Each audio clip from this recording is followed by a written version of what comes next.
Hi viewers, எல்லாருக்கும் வணக்கம். நான் ஜோதிஷா. இப்போ எங்களை வந்து கல்லாப்பேட்டி என்ற ஆடியோ லான்ச்சில் பார்த்துட்டு இருக்கீங்க.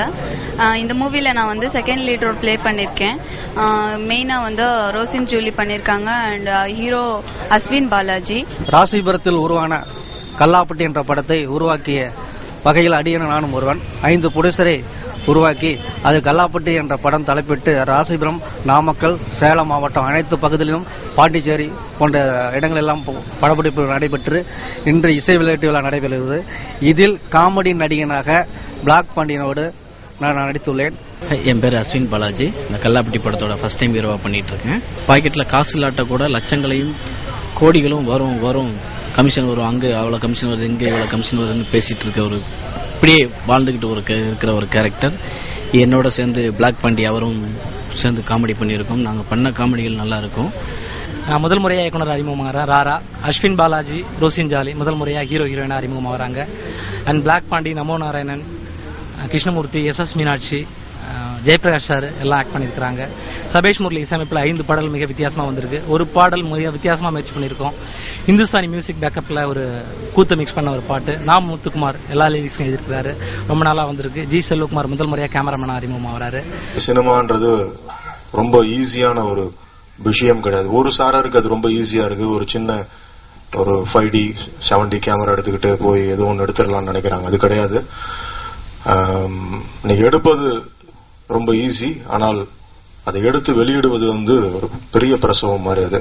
ஸோ நல்ல நண்பர்கள்லாம் ஒன்று சேர்ந்திருக்காங்க. ஸோ இது நல்லபடியாக நல்ல மனங்கள், நல்ல வைப்ரேஷன்ஸ் ஒன்று சேர்றப்ப ஒரு வெற்றி படைப்பு தான் வரும். இந்த விழாவின் நாயகர்கள் சபேஷ் முரளி அவர்கள், நிலா நிலாவாய கண்டிப்பா வந்து பேசப்படும் ஒரு பாடலாக இருக்கும். மற்றும் இந்த இயக்குனர் ராரா அவருடைய சின்சியாரிட்டி, அவர் நிறைய ஷார்ட் பிலிம்ஸ் பிளஸ் ஏதோ ஒரு ஓனான் என்ற திரைக்கதைக்கு வந்து விருதுகள்லாம் வாங்கியிருக்காரு கேள்விப்பட்டேன். இந்த படம் பெரிய வெற்றி அடையணும். எனக்கு இந்த டைரக்டர் ஃபர்ஸ்ட் என்னை பார்த்தப்ப என்னை ரொம்ப இம்ப்ரெஸ் பண்ணாரு. நான் வெளியில் அவ்வளோ படங்கள்லாம் நடிக்க வேணான்னு நினைச்சு ஒரு முடிவு எடுத்திருந்த டைம். எல்லாரும் கேட்டாங்க, சசிகுமார் படத்துல சமுத்திரகனி படத்துல மட்டும்தான் நடிப்பீங்களா அப்படின்னு. அந்த டயத்தில் இவர் வந்து பேசினாரு. ரொம்ப ஹார்ட் டச்சிங்கா பேசினாரு.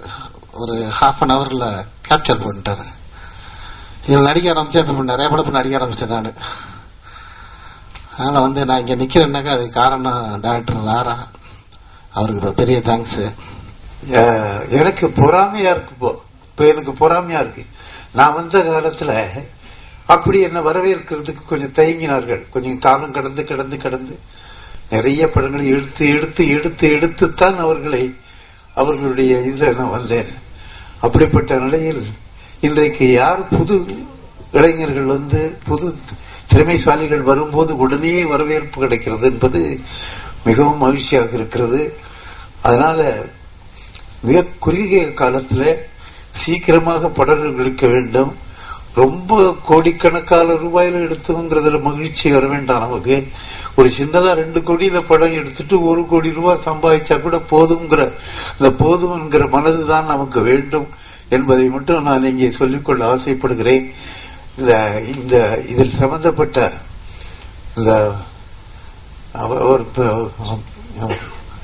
இந்த பையன் எனக்கு ரொம்ப தெரியும். ஏன்னா இந்த பையன் தான் கதாநாயகனாக நடிக்கிறான்னு கேள்விப்பட்டேன். இவன் இன்னும் சொல்ல போனா அதுக்காக தான் இவருக்காக தான் என்னுடைய வீட்டில் செக்யூரிட்டியாக வேலை செய்தார். 25 ஆண்டுகளுக்கு முன்பு. 25 இருக்கும், 6 இயர்ஸ் ஆகும். 6 வருடங்களுக்கு முன்னால் வேலை செஞ்சாரு. அப்ப கூட நான் போகும்போதும் வரும்போதும் பார்த்தா இவர் ஒரு செல்யூட் அடிப்பாரு. அப்புறம் பார்த்தா ஏதோ எழுதிட்டு இருப்பாரு. என்னன்னு வாங்கி பார்ப்பேன். ஏதோ எழுதிட்டு இருக்காருன்னு விட்டுட்டேன். அப்புறம் என்னன்னு வாங்கி பார்த்தா ஏதோ கவிதை எழுதுற மாதிரி தெரிஞ்சது. அப்படிப்பட்ட ஒரு ஈடுபாடு உள்ளவர். அப்படிப்பட்ட ஈடுபாடு உள்ளவரைத்தான் இன்றைக்கு நான் சந்தித்து, அதுவும் 6 ஆண்டு காலம் கழித்து இன்றைக்கு நான் சந்தித்து பார்க்கும்போது அவர்தானா இவர் என்கிற மகிழ்ச்சியோடு இவரை வந்து நிச்சயமாக வர முடியாத ஒரு நேரம் இது. இருந்தாலும் இவருக்காக வந்திருக்கிறேன். இவரை நான் வாழ்த்த கடமைப்பட்டிருக்கிறேன். வேற ஒரு புதுமுகமாக மிகப்பெரிய வெற்றியை பெற, ஏன்னா அந்த ஈடுபாடு இருக்கிறது நான் அப்பவே பார்த்துட்டேன் அவரை. அப்ப இன்னும் கொஞ்ச நாள் இருந்திருந்தாருனாக்க நானே பிடிச்சு போட்டிருப்பேன். அது வேற விஷயம். பட் அதற்கு பிறகு ஒரு வீடு மாற்றின பிறகு மாறி போகக்கூடிய ஒரு சூழ்நிலை ஏற்பட்டு போச்சு. அப்புறம் அவர் பெரிய இடத்துக்கு தான் போனார், கமலஹாசன் வீட்டுக்கு தான் போனார். அதுக்கப்புறம் என்னை விட பெரிய இடத்துக்கு தான் போனார். இவர் இன்னைக்கு இங்க உங்க முன்னால இருக்கிறாருன்னா எவ்வளவு ஈடுபாடு இருக்கணும், எவ்வளவு இது இருக்கணும், எவ்வளவு முயற்சிகள் பண்ணிருக்கணும். அதெல்லாம் நினைச்சு பார்க்கும்போது இந்த முயற்சிகள் என்றைக்கும் முயற்சி திருவினையாக்கும் என்று சொல்கிறார்களே, அது 100% உண்மை என்பது இவரை வைத்துக் கொண்டு பார்த்தால் தெரியும்.